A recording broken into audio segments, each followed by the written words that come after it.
Hello student, कैसे हैं आप। हम उम्मीद करते हैं कि आप घर पर ठीक प्रकार से ही होंगे और जैसा कि लॉकडाउन का पीरियड चल रहा है, घर पर रहें, सुरक्षित रहें, बाहर ना घूमें। और आज हम फिर हाजिर हैं एक नई वीडियो के साथ। कक्षा 10 विज्ञान का दूसरा चैप्टर चल रहा है। दूसरे चैप्टर में आज हम पढ़ाएंगे अम्ल एवं क्षारकों में क्या समानताएं होती हैं।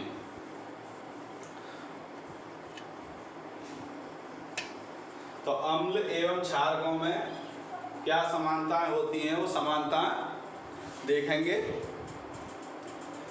सभी अम्लों में जो रासायनिक गुणधर्म होते हैं उनमें सभी में समानताएं पाई जाती हैं। जैसे कि कोई भी अम्ल जब हाइड्रोजन गैस प्रोड्यूस करता है, यानी कि कोई भी अम्ल है, यदि उसकी किसी धातु के साथ अभिक्रिया कराई जाती है तो वह हाइड्रोजन गैस स्थापित करता है। दूसरा,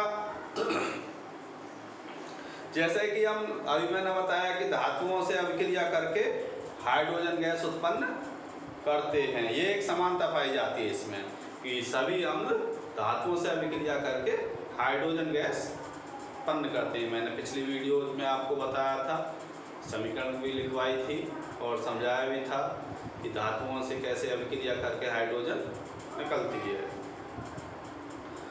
दूसरा, इससे पता चलता है कि सभी अम्लों में हाइड्रोजन गैस होती है। अब एक क्रियाकलाप के माध्यम से हम इसे समझेंगे।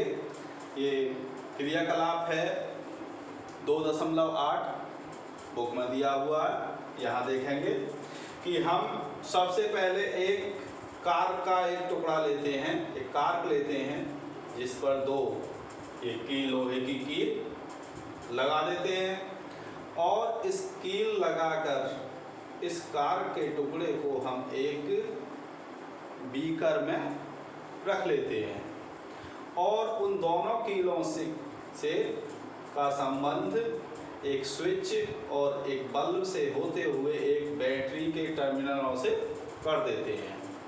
और उसके बाद फिर हम इसमें तनु HCl का विलयन डाल देते हैं। जब HCl का विलयन डालते हैं इसमें हाइड्रोक्लोरिक अम्ल, तो जब हम कुंजी लगाते हैं इसमें तो बल्ब जल जाता है और जब तक इसमें विलयन पड़ा हुआ नहीं था तब तक बल्ब नहीं जलता है। इसका मतलब ये हुआ कि तनु जो विलयन है, जो हाइड्रोक्लोरिक अम्ल है, उसमें विद्युत धारा प्रवाहित होती है। इसी तरीके से इसको हम नाइट्रिक अम्ल, सल्फ्यूरिक अम्ल और आपका हाइड्रोक्लोरिक अम्ल, इन सभी अम्लों के साथ इसको हम दोहराते हैं और उसके बाद ग्लूकोज और एल्कोहल के साथ भी इस अभिक्रिया को, इस जो क्रियाकलाप है इसको करते हैं। लेकिन हम क्या देखते हैं कि जब इस प्रक्रिया को हम ग्लूकोज और एल्कोहल के साथ करते हैं तो इस क्रियाकलाप में जो हमारा बल्ब है, जो सल्फ्यूरिक अम्ल, नाइट्रिक अम्ल और हाइड्रोक्लोरिक अम्ल डालने पर ये जल रहा था, जलता नहीं है। इसका मतलब ये हुआ कि ग्लूकोज और एल्कोहल में विद्युत धारा प्रवाहित नहीं होती है। अब हम देखते हैं कि अम्लों में विद्युत धारा का चालन अम्ल में उपस्थित आयनों के कारण होता है। जैसे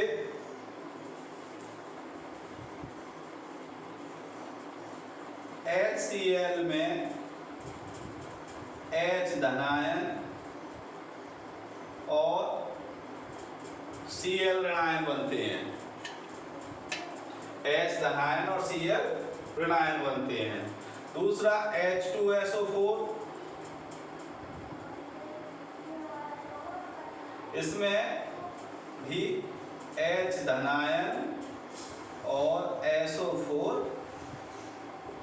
ऋणायन बनते हैं। नाइट्रिक अम्ल,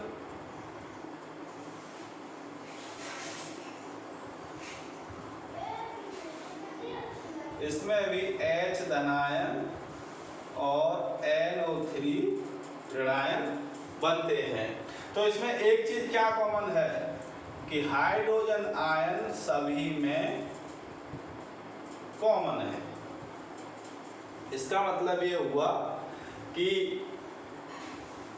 जो अम्लों में विद्युत धारा का चालन होता है वो हाइड्रोजन आयन के कारण होता है, जिसमें कि वो हाइड्रोजन आयन विलयन में जो उत्पन्न होते हैं इसी के कारण इनका गुणधर्म अम्लीय होता है।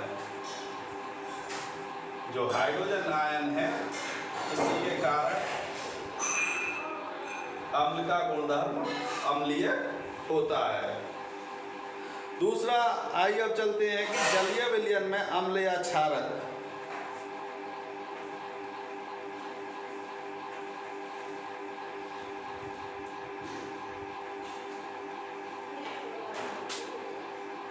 जलीय विलयन में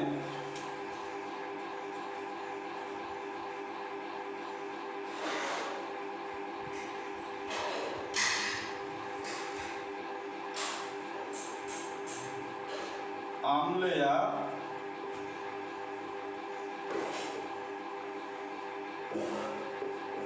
क्षारक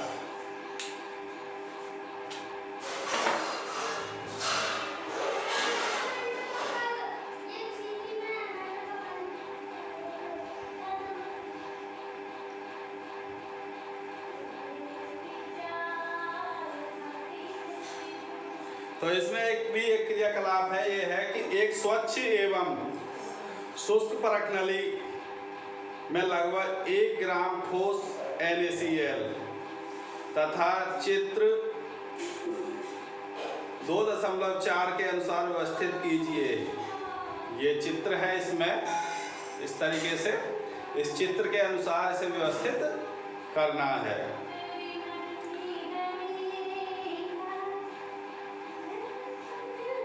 परख नली में कुछ मात्रा में शांत सल्फ्यूरिक अम्ल डालिए। पहले उसमें ठोस NaCl डाल दिया, फिर उसमें शांत सल्फ्यूरिक अम्ल डालते हैं। आपने क्या परीक्षण किया? निकास नली से कोई गैस बाहर आ रही है, इस प्रकार उत्सर्जित गैस की सूखे तथा नम गीले लिटमस पेपर द्वारा जांच कीजिए। जो उसमें से गैस निकलती है उस गैस को सूखे और एक गीले दोनों ही तरीके के लिटमस पेपर पर उसको द्वारा उसकी जांच करते हैं। किस स्थिति में लिटमस पेपर का रंग परिवर्तित होता है? उपरोक्त क्रियाकलाप के आधार पर आप निम्न अम्लीय गुणों के बारे में क्या निष्कर्ष निकालते हैं? एक शुष्क HCl गैस और एक HCl विलयन है। तो इस प्रयोग से स्पष्ट होता है कि जल की उपस्थिति में जो हाइड्रोक्लोरिक अम्ल है वो आयन उत्पन्न होते हैं और जल की अनुपस्थिति में जो H धनायन है वो उत्पन्न नहीं होते। इसी कारण जो लिटमस पेपर का रंग है वो नहीं बदलता है, क्योंकि लिटमस पेपर का रंग तभी बदलता है जब HCl अपने आयनों में विभाजित हो जाता है। जैसे HCl प्लस H2, यहाँ ये जो बनाता है वो H3O धनायन प्लस Cl ऋणायन बना लेता है। तो यहाँ ये धनायन बनते हैं और ये ऋणायन। लेकिन जब शुष्क होती है HCl गैस, तो ये यहाँ ना ऋणायन बनते हैं ना धनायन बनते हैं, ये अपने आयनों में विभाजित नहीं होता है, क्योंकि जल की उपस्थिति में इसमें H धनायन और जो Cl ऋणायन है वो नहीं बनते हैं, जिससे कि लिटमस पेपर का रंग चेंज नहीं होता है। केवल जलीय अवस्था में ही लिटमस पेपर का रंग परिवर्तित होता है।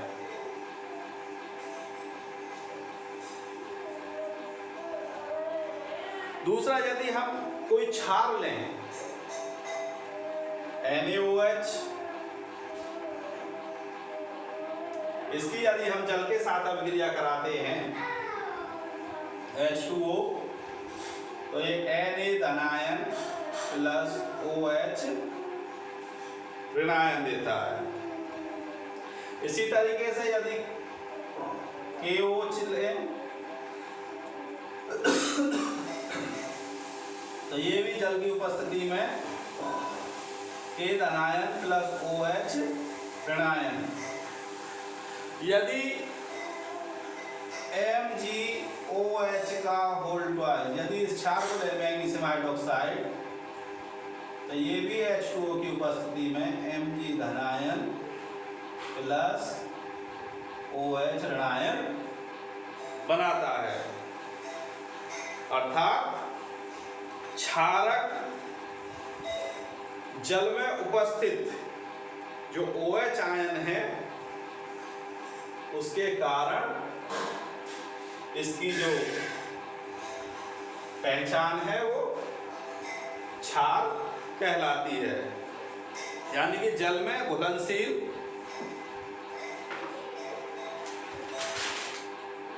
जो क्षारक को हम क्षार कहते हैं, जो क्षार जल में घुलनशील होते हैं उन्हें हम क्षार कहते हैं, और ये सभी क्षारक जल में घुलनशील नहीं होते हैं।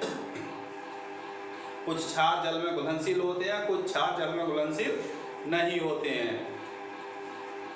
अब हम जान चुके हैं कि सभी अम्ल में H धनायन तथा क्षारों में OH ऋणायन पाया जाता है। यानी जितने भी अम्ल होते हैं उनमें सब में H धनायन और क्षारों में OH ऋणायन पाया जाता है।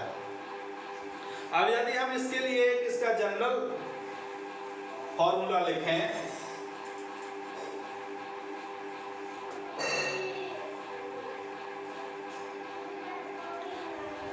यदि हम इसकी एक उदासीनीकरण अभिक्रिया को लिखें तो उसको हम किस प्रकार से लिख सकते हैं अम्ल और क्षार की। तो यहाँ अम्ल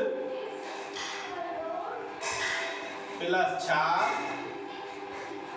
इक्वल टू लवण प्लस जल। यदि अम्ल और क्षार की हम आपस में यदि अभिक्रिया कराते हैं तो लवण और जल प्राप्त होता है। जैसे यदि हम अम्ल को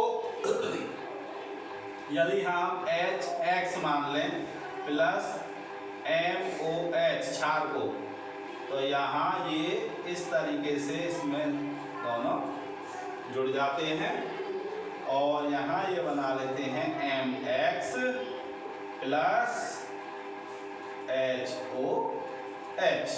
तो ये एक हमारी इस तरीके से जनरल इक्वेशन है। इसको एक एग्जाम्पल के माध्यम से हम समझते हैं। देखिए जैसे HCl प्लस NaOH, तो यहाँ ये इसके साथ अभिक्रिया करके NaCl प्लस यहाँ ये HOH, ये जल हो गया हमारा और ये लवण। तो इस तरीके से ये आपस में अभिक्रिया करके लवण और जल बना लेते हैं। अब इसमें कुछ क्वेश्चन ये हैं,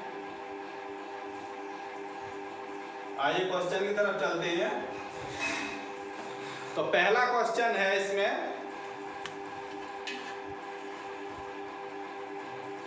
पहला क्वेश्चन है इसमें, ये पेज नंबर 37 पर दिए हुए हैं सब, कि HCl HNO3 यदि जलीय विलयन में अम्लीय अभिलक्षण क्यों प्रदर्शित करते हैं। क्वेश्चन है कि HCl और HNO3 या और भी कोई अम्ल हो सकता है कि जलीय विलयन में अम्लीय अभिलक्षण क्यों प्रदर्शित करते हैं। तो अभी मैंने बताया था कि अम्लीय लक्षण प्रदर्शित करने का कारण है कि जब इनमें इनके जलीय विलयन में विद्युत धारा प्रवाहित की जाती है तो यह अपने आयनों में विभाजित हो जाते हैं और ये हाइड्रोजन गैस उत्पन्न करते हैं। तो हाइड्रोजन आयन बनाते हैं। हाइड्रोजन आयन बनाने के कारण यह जलीय विलयन में अम्लीय अभिलक्षण प्रदर्शित करते हैं।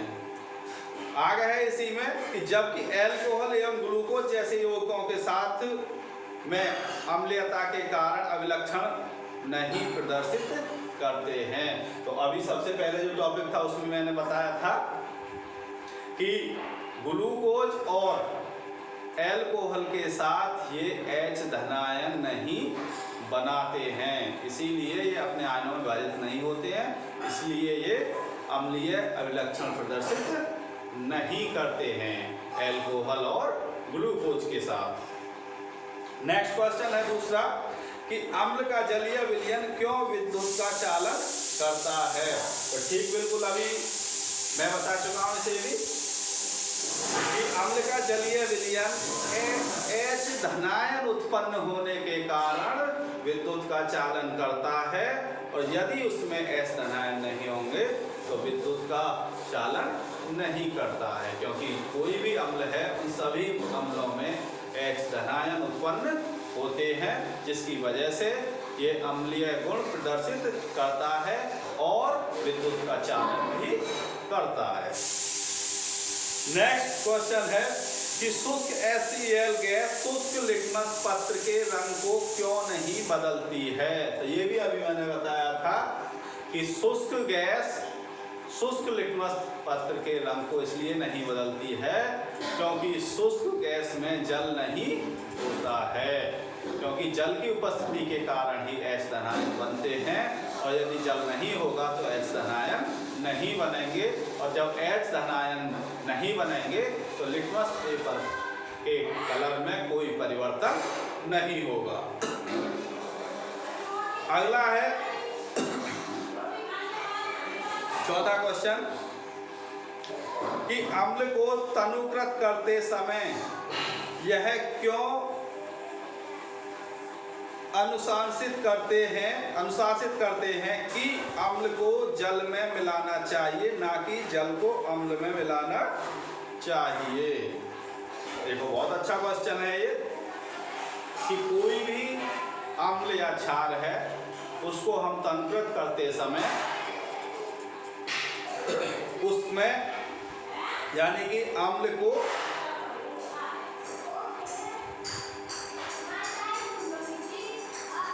जल में मिलाना चाहिए। अम्ल को जल में धीरे धीरे बूंद बूंद करके मिलाना चाहिए और धीरे धीरे उसे हिलाते रहना चाहिए, क्योंकि जब अम्ल को जल में मिलाते हैं तो यह एक ऊष्माक्षेपी अभिक्रिया प्रदर्शित करता है। इसमें बहुत तेजी के साथ ऊष्मा उत्पन्न होती है और यदि हम अम्ल में जल को मिला देंगे, अम्ल में यदि जल की बूंद डालेंगे तो वह आस्फादित होकर एक साथ बाहर निकल जाएगा और निकलने के कारण जलने का खतरा भी हमें रहेगा, जिससे हम जल भी सकते हैं और जो हमारा खतरा है वो अधिक बढ़ जाएगा। इसीलिए हम अम्ल को जल में मिलाते हैं, ना कि अम्ल में जल मिलाते हैं। पांचवा क्वेश्चन है अगला कि अम्ल के विलयन को तनुकृत करते समय हाइड्रोनियम की सांद्रता कैसे प्रभावित होती है। तो हाइड्रोनियम की सांद्रता प्रभावित कैसे होती है? अम्ल विलयन को त्वरित करने पर हाइड्रोनियम आयन की सांद्रता में कमी आ जाती है, उसमें कमी आ जाती है। जो सांद्रता है उसमें प्रभावित होने का कारण क्या है कि उसकी जो अम्लता है उसमें कमी आ जाती है। अगला है कि जल सोडियम हाइड्रोक्साइड विलयन में अधिक में क्षारक मिलाते हैं तो OH ऋणायन की सांद्रता कैसे प्रभावित होती है? तो जब हम सोडियम हाइड्रोक्साइड के विलयन में अधिक में क्षारक मिलाते हैं तो OH की सांद्रता बढ़ जाती है, OH ऋणायन की जो सांद्रता है वो बढ़ जाती है। और जब अम्ल के विलयन में जल मिलाते हैं तो हाइड्रोनियम आयन की सांद्रता घट जाती है। तो दोनों क्वेश्चन हैं अलग अलग। तो आज के लिए इतना ही काफ़ी है, बाकी नेक्स्ट वीडियो पढ़ाएंगे। ठीक, बाय।